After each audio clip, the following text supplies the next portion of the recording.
আলামিনের হাবিব জনাব মুহাম্মদ রাসূলুল্লাহ সাল্লাল্লাহু আলাইহি ওয়াসাল্লাম বলেছেন, কিয়ামতের ময়দানে আল্লাহর কসম করে বলছি, সেদিন জাহান্নামীদের ভীষণ কষ্ট হবে আর জান্নাতীদের জন্য অত্যন্ত আসান হবে, অবস্থাটা খুবই আরামের হবে। নবীজি বলেন, এক ফরজ নামাজ, এক ওয়াক্ত ফরজ নামাজ আদায় করতে যে সময়টুকুন লাগে, কিয়ামতের মাঠের এই সময় এত বড় বিরাট লম্বা সময় জান্নাতীদের জন্য এরকম হালকা হয়ে যাবে। সুবহানাল্লাহ। হযরত আবু সাঈদ খুদরী রাদিয়াল্লাহু তাআলা আনহু হাদিস কেন বর্ণনা করেছেন, এক ওয়াক্ত নামাজ, একটা ফরজ নামাজ পড়তে যতটুকুন সময় লাগে এতটুকুন সময়ের ভেতরে জান্নাতীদের কারবার শেষ হয়ে যাবে। সুবহানাল্লাহ বিহামদি। আর ওদের কারবার তো শেষই হবে না। وَيَوْمَ تَشَقَّقُ السَّمَاءُ بِالْغَمَامِ وَنُزِّلَ الْمَلَائِكَةُ تَنزِيلًا। ওরা ফেরেশতা দেখতে চায়। সেদিন আসমান সমূহ বিদীর্ণ হয়ে মেঘ পুঞ্জ বেরিয়ে আসবে, আত্মপ্রকাশ করবে। তার ভেতর থেকে ফেরেশতারা ক্রমাগত নাজিল হতে থাকবে। আর অবস্থাটাই হবে, আল মুলকু ইয়াউমাইযিনিল হাক্কু লির-রাহমান ওয়া কানা ইয়াওমান আলাল কাফিরিনা আসীরা। আর সেদিনে বাদশাহী হবে কেবলমাত্র রহমানেরই। ওয়া কানা ইয়াওমান আলাল কাফিরিনা আসীরা। আর সেই কিয়ামতের দিন, সেই সময়টা হবে কাফেরদের জন্য বড়ই কঠিন। এখানে কিয়ামতের কিছু কথা বলা হচ্ছে, কিছু আভাস দেওয়া হচ্ছে যে আসমান সমূহ বিদীর্ণ হয়ে মেঘ পিণ্ড বেরিয়ে আসবে এবং তার থেকে ক্রমাগত ফেরেশতারা নাজিল হতে থাকবে। আল্লাহর হাবিব বলেছেন, কেউ যদি কিয়ামতের দৃশ্য দেখতে চায় সেজন্য সূরা ইজা শামসু কুবিরাত ওয়া ইজা সামাউ ফাতারাত, ইজা সামাউ শাক্কাত, এই সূরাগুলি যেন পড়ে, তাহলে কিয়ামতের দৃশ্য তার চোখের সামনে প্রতিভাত হবে। কিয়ামতের দৃশ্যটা আসলে কেমন হবে সেই সূরাগুলি তেলাওয়াত করলে সে বুঝতে পারবে। যেমন আল্লাহ পাক বলছেন, إذا السماء فطرت وإذا الكواكب انتثرت وإذا البحار فجرت وإذا القبور بعثرت। যখন আকাশসমূহ চূর্ণ বিচূর্ণ হয়ে যাবে আর তারকাসমূহ বিক্ষিপ্ত হয়ে পড়বে, সমুদ্র মহাসমুদ্রগুলি দীর্ণ বিদীর্ণ হয়ে যাবে, কবরগুলি সব উদ্গীরণ করে দেবে, তার মধ্যে যা আছে সে সবগুলি। আবার আল্লাহ পাক বলেন, ইযাশ শামসু কুবিরাত ওয়া ইযান নুজুমুন কাদারাত ওয়া ইযাল জিবালু সুয়্যিরাত। সূর্য যখন ঢেকে যাবে, তারকাগুলি যখন বিপর্যস্ত হয়ে যাবে আর পাহাড়গুলি যখন চালিয়ে দেওয়া হবে, এই দৃশ্য তোমরা দেখতে পাবে। فإذا النجوم طمست وإذا السماء فرجت وإذا الجبال نسفت। সেদিন অবস্থা এমন হবে, সমস্ত তারকাগুলি স্তিমিত হয়ে যাবে আর আকাশসমূহ দীর্ণ বিদীর্ণ হয়ে যাবে। আর দেখতে পাবে পাহাড়গুলি, সমস্ত পাহাড়গুলিকে উড়িয়ে দেওয়া হবে। আবার অবস্থা আরো কি হবে, فإذا برق البصر وخسف القمر وجمع الشمس والقمر। যখন চক্ষু বিস্ফারিত হয়ে যাবে মানুষের, চাঁদ আর সূর্য নিষ্প্রভ হয়ে যাবে, সব একাকার হয়ে যাবে, চন্দ্র এবং সূর্য তার অস্তিত্বকে হারিয়ে ফেলবে। শুধু তাই নয়, ওয়াহুমিলাতিল আরদু ওয়াল জিবালু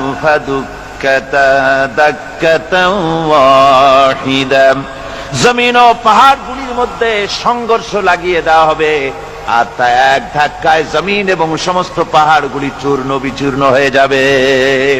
সুবহানাল্লাহ ওয়া বিহামদিহি।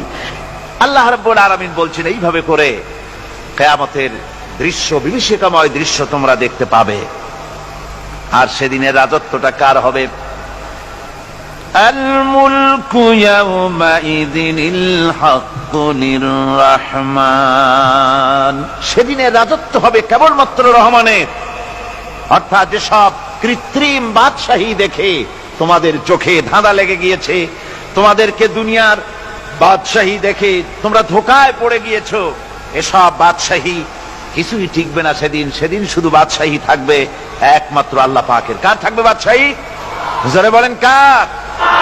আল্লাহ রাব্বুল আলামিন যখন কিছুই থাকবে না ঘোষণা করবেন লিমানিল মুলকুল ইয়াউম লিল্লাহিল ওয়াহিদুল কাহ্হার। আজকে কার রাজত্ব? চারিদিক থেকে আওয়াজ আসতে থাকবে পরাক্রমশালী আল্লাহ রাব্বুল আলামিনের রাজত্ব। আর কারণ নয়, হাদিস শরীফে এসেছে, বুখারী মুসলিম শরীফের হাদিসে এসেছে, আল্লাহর নবী বলেন আল্লাহ রাব্বুল আলামিন তখন তার এক হাতে আকাশ মণ্ডলীকে ধারণ করবেন, আর এক হাতে জমিনকে ধারণ করবেন। আকাশ মণ্ডলী এক হাতে, জমিন এক হাতে। এভাবে আল্লাহ রাব্বুল আলামিন বলবেন আইনাল জাব্বারুন আইনাল মুতাকাব্বিরুন। কোথায় সেই স্বৈরাচারীরা? কোথায় সেই দুর্বিনীত অহংকারী স্বৈরাচার যারা আমার জমিনের উপরে, আমার মানুষের উপরে রাজত্ব চালিয়েছে? তারা আজকে কোথায়? কোথায় সেই অহংকারীরা? আল্লাহ পাক সেদিন যে বলবেন, সেদিন তো বলবেন, কিন্তু দুনিয়ার মাঝেও স্বৈরাচার যারা, অহংকারী যারা, তাদের শাস্তি পৃথিবীর বুকেও দেন। আর সেদিন তো দিবেনি। কত স্বৈরাচার আমরা দেখলাম, কত অহংকারী দেখলাম, যাদের তর্জনী হেননে লক্ষ কোটি কোটি মানুষ উঠত আর বসত। তাদের জিল্লাতির সঙ্গে আল্লাহ রাব্বুল আলামিন কতজনকে বিদায় করে দিলেন। ফুলের মালা নিয়ে কুলাতে পারে নাই, পা থেকে শুরু করে গলা পর্যন্ত ফুলের মালা দিয়া ডুবাই দিল ভক্তরা। আবার আল্লাহ রাব্বুল আলামিন এমন শাস্তি দিলেন, ফুলের মালার পরিবর্তে জুতার মালা নিয়ে জেলের মধ্যে ঢুকাইয়া দিলেন। ঠিক কিনা গণ?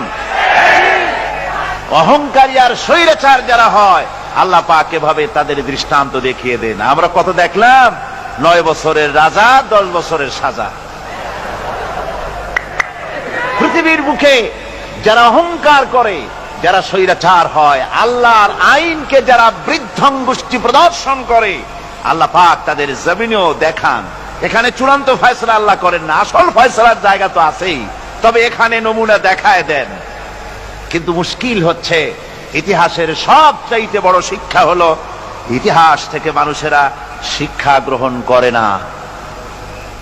একজনে যে কাম করে বিপদে পড়ে, আর একজন এসে আবার সেই পথেই অগ্রসর হয় নিশ্চিত মৃত্যুর পথে। আমার বন্ধুগণ, আল্লাহ পাক বলছেন সেই দিন আমার রাজত্ব হবে, আর কারো রাজত্ব হবে না। وَكَانَ يَوْمًا عَلَى الْكَافِرِينَ عَسِيرًا। আর ওই দিনটা, ওই কিয়ামতের দিন হবে কাফেরদের জন্য সবচাইতে কঠিন। সবচাইতে কঠিন হবে কাদের জন্য? কাফেরদের জন্য। কাফের কারা? কাফের হচ্ছে তারা যারা নাকি আল্লাহর আইনকে অস্বীকার করেছে, আল্লাহকে অস্বীকার করেছে, আল্লাহর আইনকে অস্বীকার করেছে। ওরা কি? কাফের। কুফর শব্দের অর্থ হচ্ছে গোপন করা। এই জন্য অন্ধকার রাতকে আরবিতে কাফের বলা হয়েছে, অর্থাৎ যা সব জিনিসকে অন্ধকার দিয়ে ঢেকে দেয়। তো কুফর হচ্ছে সেই জিনিস যা মহাসত্যকে ঢেকে দেয়, সত্যকে, মহাসত্যকে ঢেকে দেয় যেই জিনিস, সেটাকে কুফর বলা হয়। আর এই কাফের অন্ধকারে ঘুরে মরে, সে কোন আলোর খোঁজ পায় না।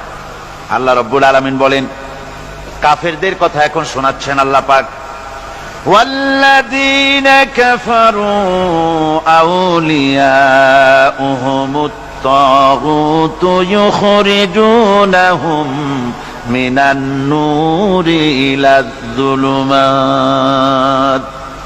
যারা কাফের, যারা কুফরি অবলম্বন করেছে, তাদের সাহায্যকারী আর পৃষ্ঠপোষক হচ্ছে তাগুত।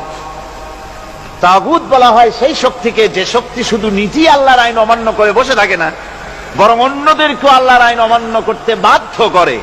ওদেরকে আরবিতে কি বলা হয়? তাগুত বলা হয়। আর এই তাগুতি শক্তি, এই তাগুত হয় তার সাহায্যকারী, যা তাকে আলো থেকে টেনে অন্ধকারের ভেতরে নিয়ে যায়। আর কাফের হচ্ছে আল্লাহ পাকের ভাষায় অর্থাৎ কোরআনের ভাষায় কাফের হচ্ছে সবচাইতে নিকৃষ্ট প্রাণী, সবচাইতে নিকৃষ্ট জীব। মহাসত্যকে যারা অস্বীকার করেছে, যারা আল্লাহকে মানে না, যারা আল্লাহর কোরআনকে মানে না, যারা ইসলামকে স্বীকার করে না, তারা সবচাইতে নিকৃষ্ট প্রাণী। আল্লাহ রাব্বুল আলামিন বলেন, ইন্না শাররাদ দাওয়াবি ইনদাল্লাহিল্লাযীনা কাফারু ফাহুম লা ইউমিনুন। নিশ্চয়ই আল্লাহর জমিনে সব বিচরণশীল জীব যত আছে, আল্লাহ বলছেন আমার জমিনে বিচরণশীল জীব যত আছে তার মধ্যে সবচাইতে নিকৃষ্ট প্রাণী হলো যারা ঈমান আনে নাই, যারা বিশ্বাস করে না আমি আল্লাহকে, যারা পরকালকে বিশ্বাস করে নাই, যারা কোরআনকে বিশ্বাস করে নাই, যারা ইসলামকে বিশ্বাস করে নাই, পৃথিবীর মধ্যে তারা সবচাইতে নিকৃষ্টতম প্রাণী। আল্লাহ বলেন শুধু নিকৃষ্ট জনক নিকৃষ্ট প্রাণী বললেই সারে না, এরা হলো চতুষ্পদ জানোয়ারের মতো। কে বলতেছেন? আমি বলছি না, কিন্তু আল্লাহ পাক বলতেছেন চতুষ্পদ জানোয়ারের মতো কাফেরেরা। وَمَثَلُ الَّذِينَ كَفَرُوا كَمَثَلِ الَّذِي يَنْعِقُ بِمَا لَا يَسْمَعُ إِلَّا دُعَاءً وَنِدَاءً। এই কাফেরদের দৃষ্টান্ত হচ্ছে সেই রাখালের মতো, যে রাখাল তার পশুদেরকে ডাকে, আর ওই পশুরা একটা ডাক শোনে মাত্র, কিন্তু কি যে বলে তা তো পশুতে বোঝে না। কথা বুঝতে পেরেছে? সুম্মুন বুকুমুন উমিয়ুন ফাহুম লা ইয়াকিলুন। এরা বোবা, এরা বধির, এরা অন্ধ, এ কারণেই কোনো কথা বোঝে না। এরা চতুষ্পদ জানোয়ারের চাইতেও নিকৃষ্ট। যাদেরকে আমি আল্লাহ বলেন, যাদেরকে আমি চোখ দিলাম, চোখ থাকতে হক দেখলো না, সব দেখলো। হক দেখে নাই চোখ দিয়া, এই চোখ দিয়া সব দেখলো। নারীর সৌন্দর্য উপভোগ করলো, আর নারীর অঙ্গ প্রত্যঙ্গ নিয়ে নানা ধরনের গল্প লিখলো, কবিতা লিখলো, কিন্তু এই সৌন্দর্য যিনি দিলেন তারেও চিনল না। আছে না কত কবি আমাদের দেশে? আমার দেশের সেই কবি জাতীয় পুরস্কার পায় যে কবি নারীর বিশেষ বিশেষ অঙ্গ নিয়ে বেশি করে নির্লজ্জ কবিতা লিখতে পারে, ওই হলো সবচেয়ে বড় কবি। আমার বন্ধুগণ, একজন বুজুর্গ ব্যক্তি তিনি পথ দিয়ে যাচ্ছিলেন, তো সে পথে এক সুন্দরী যুবতী মেয়েকে দেখে সেই যুবতী মেয়ের দিকে এই বুজুর্গ ব্যক্তি এক নজরে তাকায় আছে। তখন এই ঘটনাটাকে কবি এভাবে লিখতেছেন সাজায়, একদা সুখদায়ক প্রমোদা বদন দর্শন করিব ঝরিল নয়ন, হেসে কহে সে রূপসী সবিস্ময় মন, কহ দেখি মহাশয় কহ কি কারণ, বিষয় বিরাগী তুমি ভুবনে প্রচার, কি হেতু জন্মিল তব মানস বিকার, সামান্য ললনা রূপ করি দর্শন, উচিত না হয় তব অশ্রু বরিশন। বুজুর্গ ব্যক্তি ওই মহিলার দিকে তাকিয়ে তাকিয়ে কাঁদতেছেন। সুন্দরী মহিলা বলেন, আল্লাহর বুজুর্গ বান্দা, আপনি এলাকার ভিতরে বুজুর্গ এবং পীর হিসাবে, বুজুর্গ ব্যক্তি হিসাবে আপনি বিখ্যাত। আজকে আমাকে এখানে দেখে আপনি আমার দিকে তাকায় আমার রূপ উপভোগ করতেছেন আর কাঁদতেছেন। আপনার মতো সংসার বিরাগী মানুষ আমার মতো একটা সুন্দরী মেয়েকে দেখে এভাবে কাঁদা ঠিক না। বুজুর্গ ব্যক্তি বলছেন,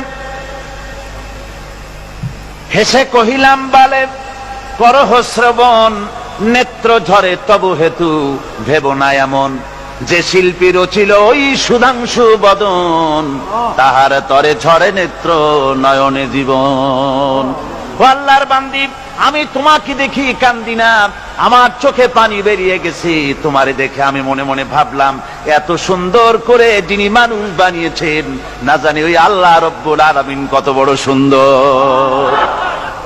আমার ভাইরা, সুতরাং চোখ থাকতে ওরা আল্লাহ রাব্বুল আলামিনের কুদরত ওরা দেখে নাই, কান থাকতে কোরআনের আওয়াজ ওদের কানের মধ্যে ঢোকে নাই, বিবেক থাকতে আল্লাহর দ্বীনকে বুঝতে পারে নাই, চিন্তা করতে পারে নাই।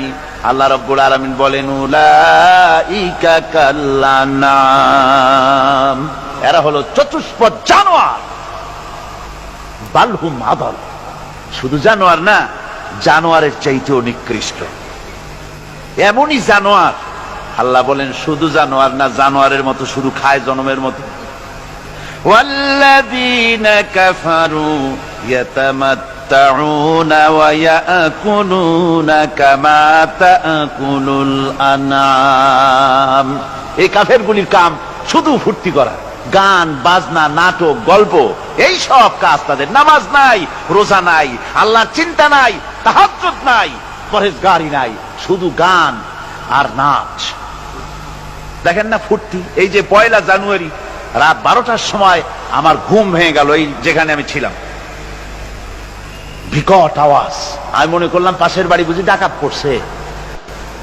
পরে বাড়িওয়ালা আমাকে বললেন যে ডাকাত না, বোধহয় এই নিউ ইয়ার সেলিব্রেট হচ্ছে, নতুন বৎসর উদযাপন হচ্ছে, বোমা দিয়ে শহরবাসীর আরামের ঘুম হারাম করে এগুলি করা হচ্ছে।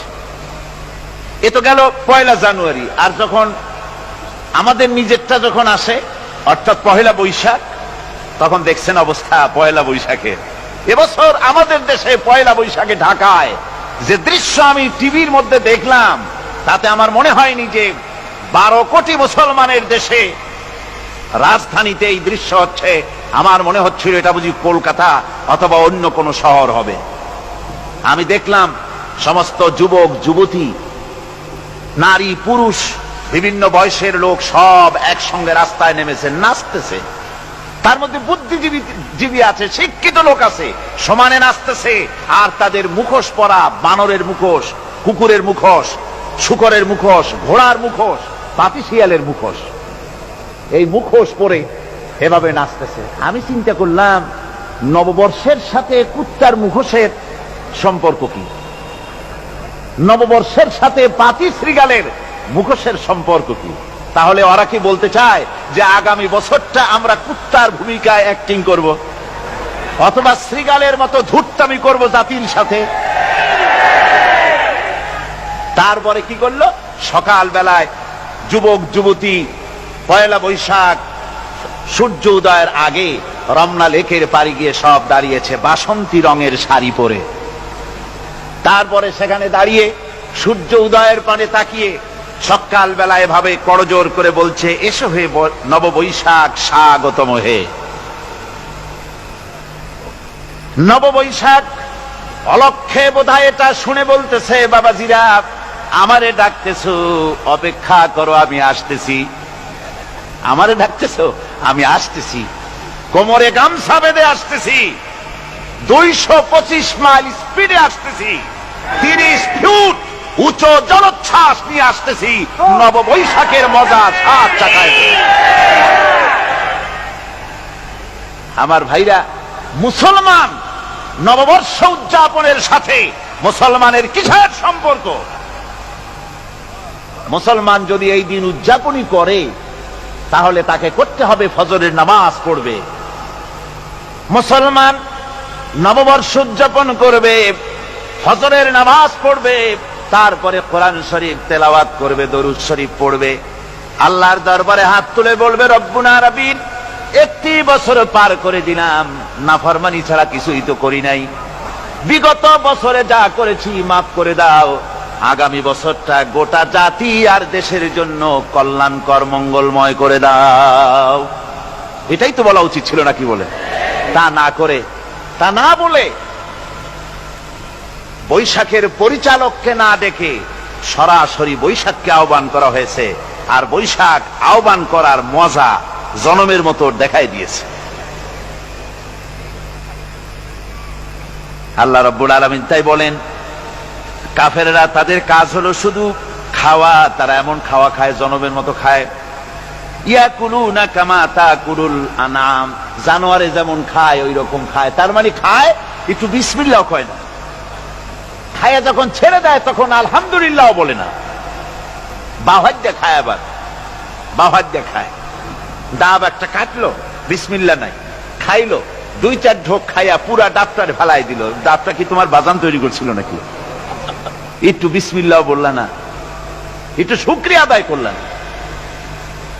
আমি গত এই যে ডিসেম্বর গেল, ডিসেম্বরের 16 তারিখ আমেরিকা থেকে এসেছি।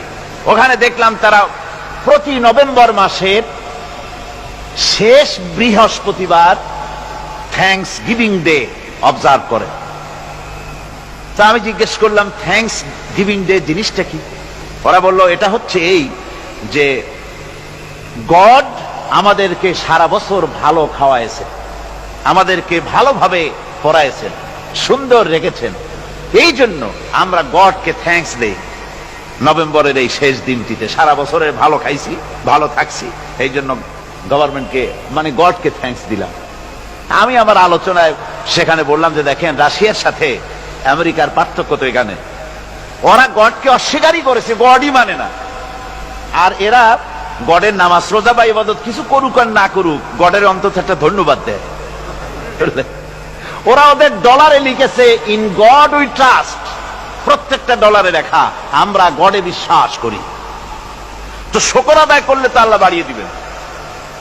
আল্লাহ রাব্বুল আলামিনের সুন্নাত হলো, শুকর যদি কেউ আদায় করে আল্লাহ বাড়িয়ে দেন।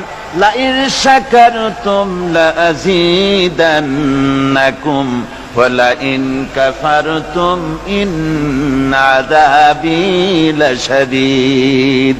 আমার নিয়ামতের শুকর যদি আদায় করো আমি বাড়ায় দেব, আর যদি নিয়ামতের শুকর আদায় না করো তাহলে মস্ত বড় শাস্তি তোমাদের জন্য রেখেছি। তো আমেরিকা শুকর আদায় করে নিজেরা খাইয়া, কিন্তু ওদের জমিন হলো বিশাল জমিন। আমি কয়েকবার গিয়েছি এবং বহু স্টেট সফর করেছি।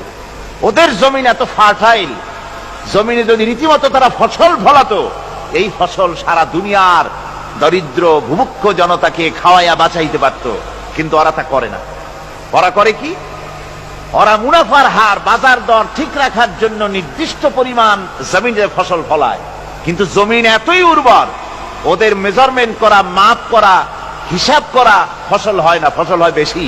তখন বাড়তি ফসলকে তারা প্রতি বছর লক্ষ লক্ষ টন আলু আর গমকে তারা সমুদ্রে নিক্ষেপ করে। তাদের আলু এবং গম সেই সময় তারা নিক্ষেপ করে সমুদ্রে যখন ইথিওপিয়া, সুদানে মানুষ না খেয়ে মরছে।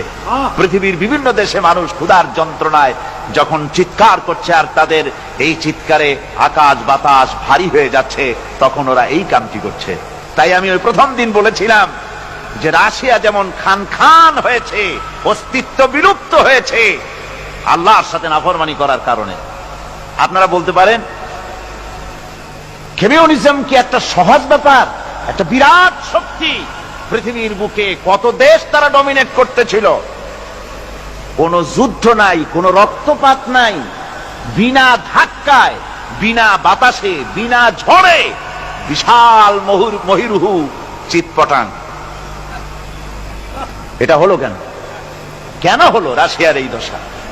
আমি লালদিঘির ময়দানে বলে গেছিলাম, আমি চিন্তা করে যেটা পাইছি সেটা হচ্ছে দুনিয়ার সমস্ত মতবাদ আল্লাহকে কোনো না কোনো প্রকারে স্বীকার করে। তার কথা মানুক আর না মানুক, আছে একটা কিছু, এতটুকুন বলে যে আল্লাহ আছেন বা গড আছে বা একটা কিছু আছে। কমিউনিজম, সমাজতন্ত্র হলো পৃথিবীর একমাত্র নিকৃষ্ট মতবাদ, যে মতবাদ সরাসরি আল্লাহকে স্বীকার করেছে, বলেছে আল্লাহ নাই, দেয়ার ইজ নো গড। তারা ধর্মকে আফিম বলেছে। আল্লাহ পাক তাই কোন যুদ্ধ ছাড়া, কোন মারামারি ছাড়া, কোন রক্তপাত ছাড়া এই বিশাল শক্তিকে ফুৎকারে উড়িয়ে দিলেন, তুলার মতো হয়ে। গোটা রাশিয়া তুলার মতো হয়ে, পেঁজা তুলা, ধোনা তুলার মতো হয়ে সব উড়ে চলে গিয়েছে, অস্তিত্ব বিলুপ্ত হয়ে গিয়েছে। কিন্তু আমাদের দেশের খুচরা কমিউনিস্টরা এখনো স্বপ্ন দেখে ওই যে কালকে বলেছি, তারা বলে কলমের খোসা এটা এখনো নষ্ট করা যাবে না, এটা এখনো চালু করা হবে, এখনো চীনে আছে, এখনো কিউবায় আছে। ওই কিউবা থেকে, চীন থেকে ফিদেল কাস্ট্রোর একটু আওয়াজ শোনে, চীন থেকে মিস্টার ব্যাং না কি জানি না, ব্যাং, এর আওয়াজ শোনে, আর তাই মনে করে এ বুঝি সমাজতন্ত্রের বিজয়ের গান। না, চীন থেকে আর কিউবা থেকে যে আওয়াজ আজকে উঠতেছে, এ আওয়াজ সমাজতন্ত্রের বিজয়ের আওয়াজ নয়, এটা হলো সমাজতন্ত্রের মরণ যন্ত্রণার গোঙানির আওয়াজ। কাজী এরা দুনিয়ার বুকে শুধু আনন্দ এবং ফুর্তি করে, আল্লাহর হককে, আল্লাহকে চিনতে তারা ব্যর্থ হয়েছে। আল্লাহ রাব্বুল আলামিন বলেন, অবিশ্বাসীদের কৃতকর্ম, তাদের কাজগুলি, তাদের কর্মফল সব নিষ্ফল হয়ে যাবে। ওয়াল্লাযীনা কাফারু আ'মালুহুম কাসারাবিন বিকিআতিন ইয়াহসাবুহুল যামআনু মা। আল্লাহ পাক বলেন, কাফের যারা, অবিশ্বাসী যারা, যারা আমাকে অস্বীকার করেছে, অবিশ্বাস করেছে, তাদের আমলগুলি হলো মরুভূমির মধ্যে মরীচিকার মতো। মরুভূমির মরীচিকা, মানুষ যখন মরুভূমির ভিতর দিয়ে যায়, পানির পিপাসা লাগে, দূরে দেখে পানি চিকচিক করতেছে, আর ওই মরীচিকা যেটাকে সে পানি মনে করেছিল, হাত্তা ইযা জাআহু লাম ইয়াজিদহু শাইআ, যেটাকে সে পানি মনে করে ছুটতেছিল, যখন কাছে গেল, আল্লাহ পাক বলেন কিছুই সেখানে পায় না, শুধু মরীচিকা, বালু আর বালু। এরকম করে যারা আমার দিনকে অস্বীকার করেছে, আমাকে অস্বীকার করেছে, তারা যত ভালো কাজ করুক আর যাই করুক না কেন, তাদের কৃত কর্মগুলি এভাবে সব নিষ্ফল। এ হলো এক কথা। 2 নম্বরের কথা হলো, ওরা মনে করেছিল সমাজতন্ত্র শান্তি দেবে, কমিউনিজম শান্তি দেবে, সোশ্যালিজম শান্তি দেবে, ক্যাপিটালিজম শান্তি দেবে।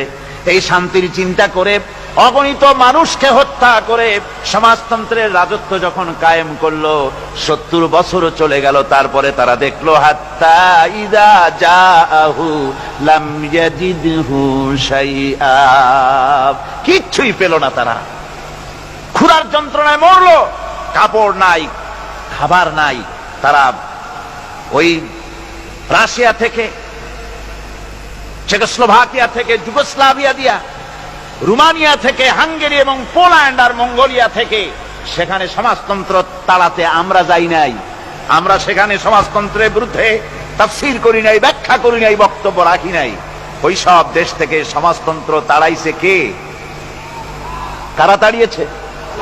না না, ওরা নিজেরাই, সেই দেশের জনগণই এটাকে উৎখাত করেছে তাদের জমিন থেকে। আল্লাহ পাক বলছেন, যারা আমার দিনকে, আমার বিধানকে যারা অস্বীকার করবে, তারা এই অস্বীকারী অবস্থায় যদি মৌত হয়, আমার সমাজতন্ত্রী কোনো ভাই যদি এ মাহফিলে থাকেন, কমিউনিস্ট কোনো ভাই যদি এ মাহফিলে থাকেন, তাহলে শুনুন আল্লাহ কি বলতেছেন। আল্লাহর দিনকে, আল্লাহর কোরআন, পূর্ণাঙ্গ জীবন বিধান, অর্থনীতি আছে, সমাজনীতি আছে, রাজনীতি আছে, কথা যারা বিশ্বাস করে না, কোরআনকে শুধুমাত্র নামাজ, রোজা, হজ, যাকাত আর বেহেশত দোজখ যারা মনে করে, জীবন ব্যবস্থা মনে করে না, এই অবস্থায় যদি মারা যায়, আল্লাহ রাব্বুল আলামিন বলেন, ইন্নাল্লাযীনা কাফারু ওয়া মাতু ওয়া হুম কুফফারুন উলাইকা আলাইহিম লানাতুল্লাহি ওয়াল মালাইকাতি ওয়ান নাসি আজমাইন। আল্লাহ রাব্বুল আলামিন বলেন, আমাকে অস্বীকার করার অবস্থায়, আমার দিনকে, বিধানকে অস্বীকার করার অবস্থায় যদি মৌত হয়ে যায়, তাহলে আল্লাহ, ফেরেশতা এবং তামাম পৃথিবীবাসীর অভিসম্পদ তার উপরে হতে থাকে, লানত হতে থাকে। খালিদিনা ফিহা লা ইউখাফফাফু আনহুমুল আযাবু ওয়া লা হুম ইউনজারুন। এই অভিসম্পদ অবস্থায় তারা সব সময় লিপ্ত থাকবে, না তাদের আযাবকে কমায় দেওয়া হবে, আর না তাদের কোন রকম অবকাশ দেওয়া হবে। এখন আরো মজবুত কথা আসতেছে, ওয়ায়াউমা ইয়াউদ্দু الظالم على يديه يقول يا ليتني اتخذت مع الرسول سبيلا। সেদিন জালেমেরা নিজেদের হাত কামড়াতে থাকবে। কোন দিন? বোঝেন না কথা? কোন দিন? কিয়ামতের দিন। কিয়ামতের দিন জালেমেরা নিজেদের হাত কামড়াতে থাকবে আর বলবে ইয়া লাইতানি ইত্তাখাযতু মা'আর রাসূলি সাবিলা।